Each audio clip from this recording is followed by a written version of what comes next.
Welcome to Democracy on Fire. So glad you're here. California has a big primary election coming up shortly. The ballots are in the mail and will be arriving soon.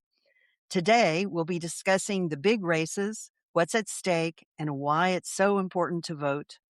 And we'll get into the logistics of voting, when, where, how, and how to find information.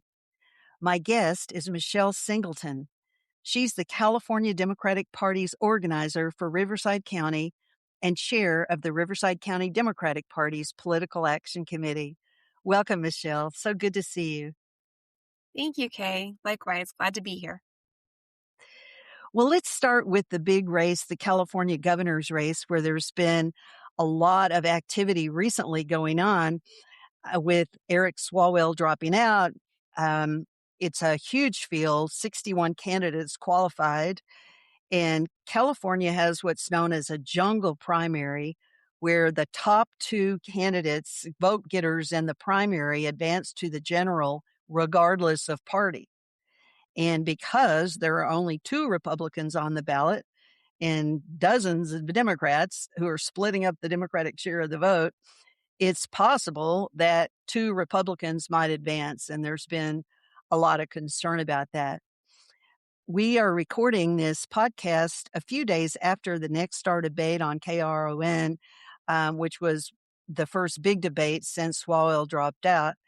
And that's where we saw the two Republicans on stage, Fox News host Steve Hilton and Riverside County Sheriff Chad Bianco, competing to outdo each other on defending our president, Donald Trump, and his disastrous policies. So we also had four Democrats in that debate, those who were polling the highest at the time. And it would be a disaster for California if either of those Republicans got in there. Their remarks in that debate were just over the top, unacceptable for the kind of leadership that we need now. So we really need to do everything we can to be sure that we get at least one of the Democrats into the lineup for the general. And we have an impressive lineup of qualified people, Democrats, all of whom could competently lead our state. But ultimately, it does come down to one. And how can we be sure that we get at least one of these qualified and impressive Democrats into the top two on the general ballot? Do you have thoughts about that, Michelle? What are you thinking about this situation? Yeah, this is probably the question and concern I hear most on a day-to-day basis. We know how important and vital California is, not only to the rest of the nation, but really to the world. And so, of course, our leadership is something we need to take incredibly serious and important, and cannot afford to let either of those two have a chance at that seat, because it would be disastrous not only for us here in California, but like I said, nationwide and worldwide. So one of the things that does give me some pause and some comfort in knowing is that in California, registered Democrats almost outnumber registered Republicans, like 2-1. So Republican Party is a third party in California. We have more independent voters registered than we do Republican voters. So we do have a huge number of voters that if and when, hopefully this year, they feel empowered to really turn out in record numbers, that's going to help in and of itself ensure that at least one, if not two, Democrats make it through the top primary. So I think one of the things that we can all focus on is just making sure everybody that we know, friends, neighbors, get involved, volunteer, whatever it may be, but just turn out this primary election, because it will be a numbers game. And just by having a sheer number of Democrats show up, that helps increase the odds of, like I said, at least one Democrat, if not two, making it through the primary.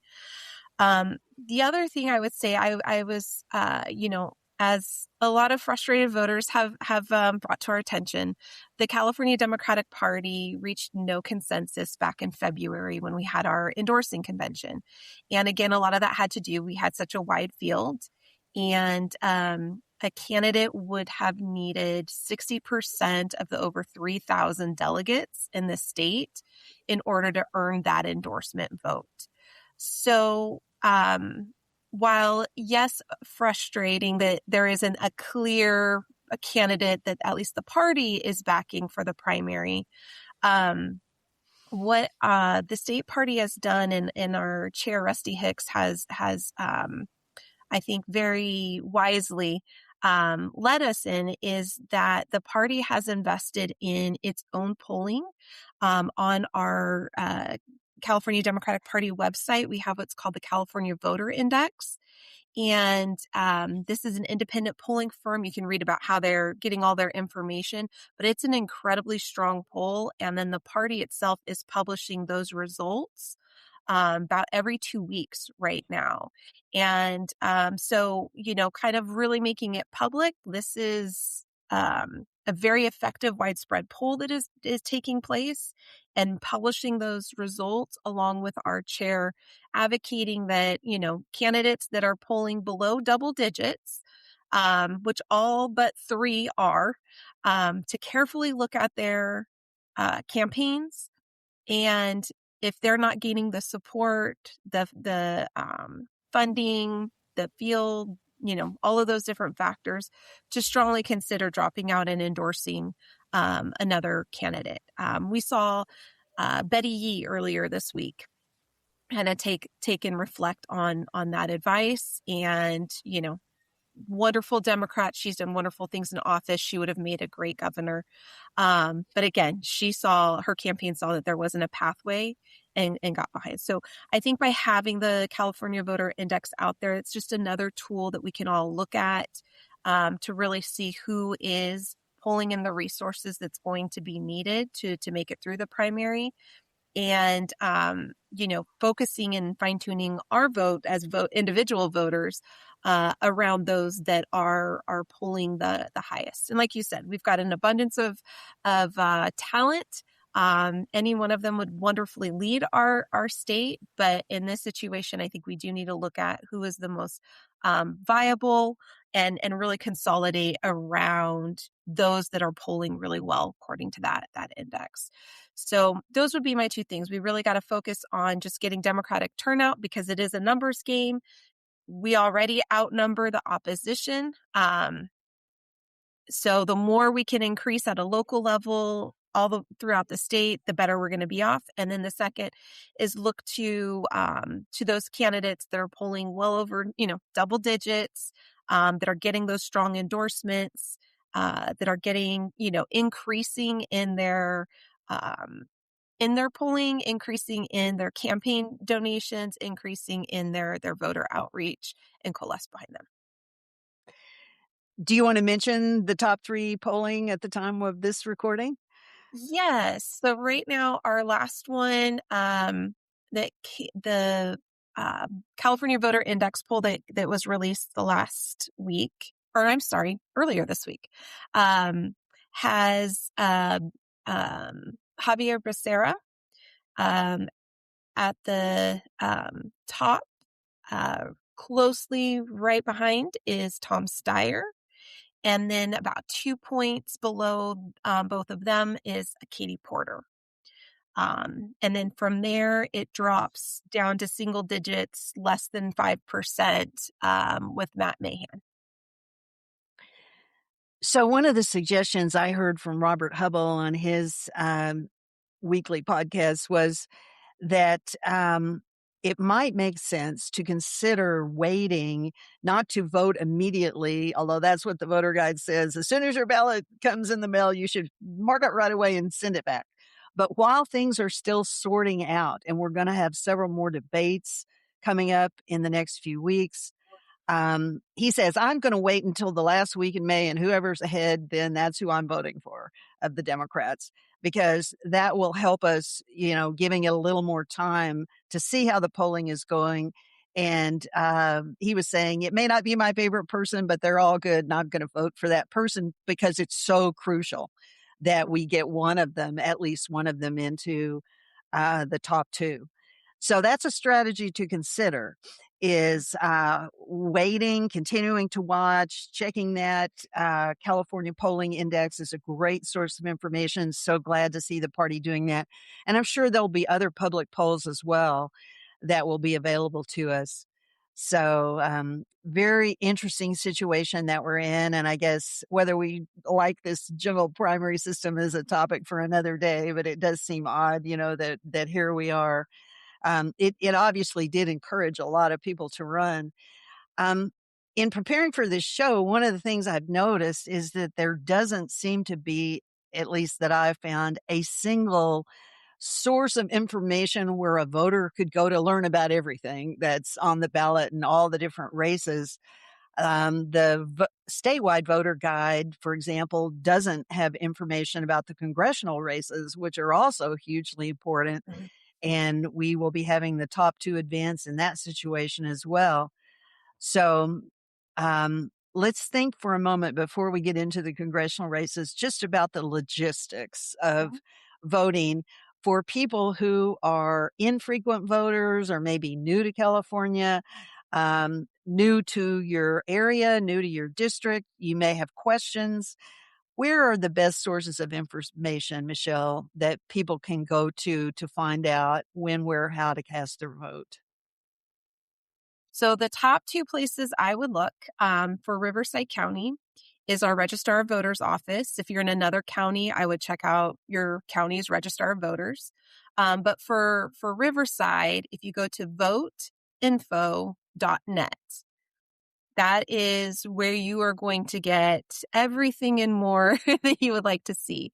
So right now, they currently have the list of all the candidates that have qualified to be on our ballots in Riverside County. So that's from the governor's race all the way down to we even have like the city of Riverside votes for its city council in primary elections. They're the only city that does that.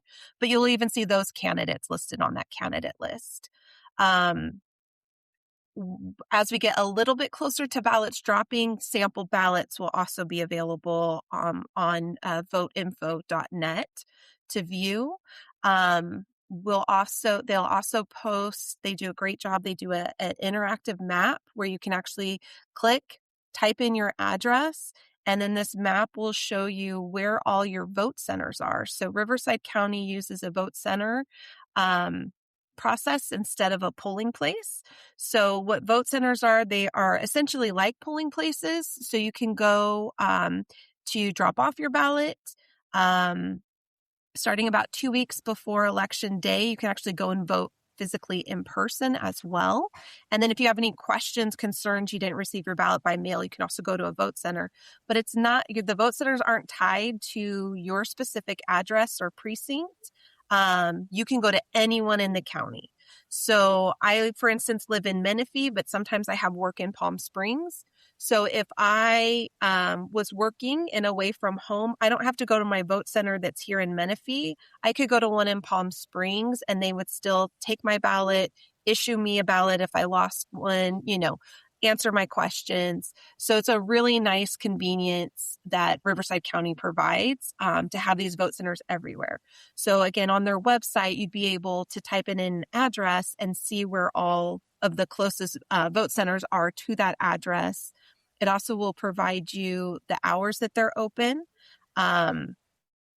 Some are only on Saturdays, some are, weekends, some are during the week, right? So what hours they're open. And then there's also a phone number for someone that you could call to get, answer any questions that you have. They also have some really great informational videos about like the life of a ballot. So you can actually watch the process of what happens with your ballot and all, everything that it goes through. So it's a great source. The other one that I would recommend is the Riverside County Democratic Party's website. And you can just, Riverside County Democrats take you right there. And we have a tab specifically for elections One tab will have voting information, and we will just use a lot of the information that the Register of Voters has about the ins and outs of voting. But then we also have an endorsement page. And again, kind of going back to your previous question, we have a lot of contests this primary election where we didn't have a consensus candidate. So there's no endorsement from the party.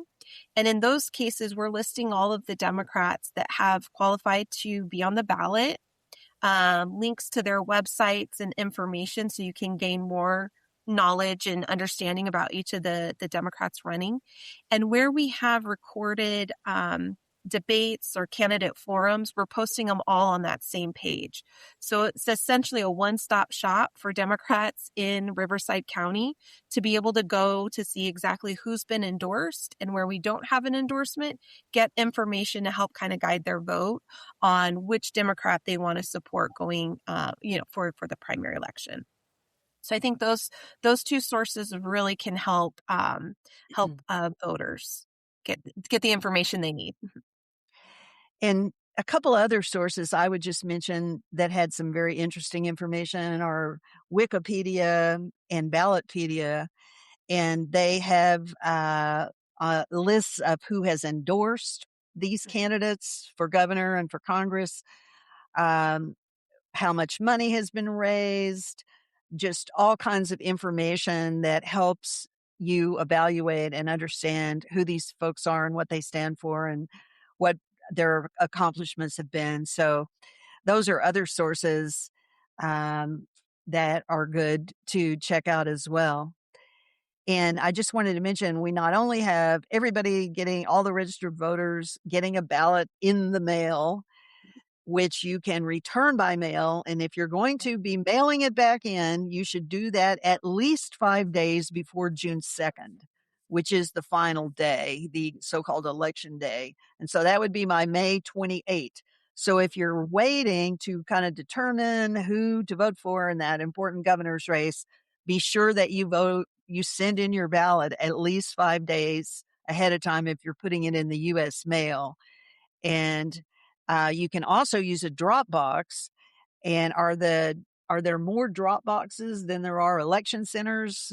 That was my impression, is there's additional places around the county that you can find a drop box. And the California voter guide does have some of this information about where to go to get this. So that's another thing you'll have in your mail to be able to give you instructions.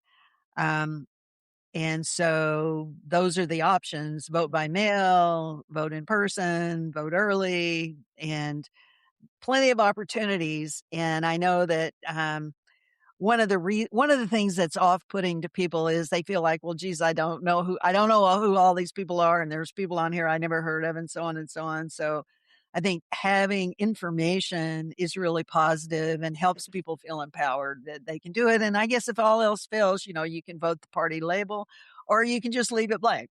You're not obligated to vote for things that you don't know or don't understand or don't have an opinion about. But we do need you to show up. So everybody, please get tuned in and figure out a plan and who you're going to be voting for and which of these options you're going to pursue. Let's turn to the federal races. Control of Congress is incredibly important at this moment in our history. And I understand that California would be electing 52 members of Congress, and that because of Proposition 50 that passed last year, many districts have been significantly changed. So one thing I hear a good bit from folks is, I don't know which my new district is. How do people find out what their new district is under Prop 50? Again, I would go to the Riverside County Democratic Party's website. We've got a really neat map that one of our California Democratic Party partners have put together with all it's a kind of based on a Google map. So it has the old districts, but then you can put the new district overline, and you can zoom into the street level. So you can see really where those borders cut across. So that's That's definitely a good one. You'll also notice on your primary ballot, when you get it, it will have your new congressional district. So you'll know what number you're in. So that'll kind of be an easy way to know. Every single seat is up in the primary. So and it will be based on the new boundaries. So, of course, the intent of Proposition 50 was to push back against the redistricting war started by the Republicans, the president, the people in Texas who decided they needed to redistrict mid-decade and started this process that has been happening now in a number of states. And California was successful in passing Prop 50. And at the time, as I recall, we were going to pick up 5 Democratic seats, the potential for that. How's that looking? Are there some battleground close elections in the California lineup that you're aware of? Yes, yes. This is actually my my passion and my project right now for this year. So very excited to talk about this. So yes, we passed Proposition 50 overwhelmingly. It was a huge success in California. For Riverside County, we went from a county that voted for Trump in 2024 by 49% to a county that voted yes on Prop 50 by over 56% in just the course of a year. So I think that kind of gives us some idea of the momentum, change, and drive that we're seeing here in the county. And our county is, I feel like it's incredibly lucky and privileged to be on the forefront in one of these battleground seats. So like you mentioned, we do have 52 seats in Congress that come from the state of California. After Prop 50, we are pretty much guaranteed now that 46 of those seats will result in a Democrat being elected or reelected. And we now have 2 battleground seats. So the goal and what we will do, I should say it's our goal, but it is what we are going to accomplish this year, is to flip those 2 battleground seats where we currently have a Republican incumbent, flipping it blue, and then we will be able to send a delegation of 48 Democrats to the House.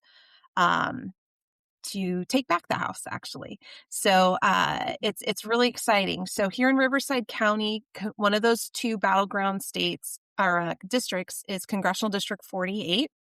This is a seat that's currently held by Darrell Issa.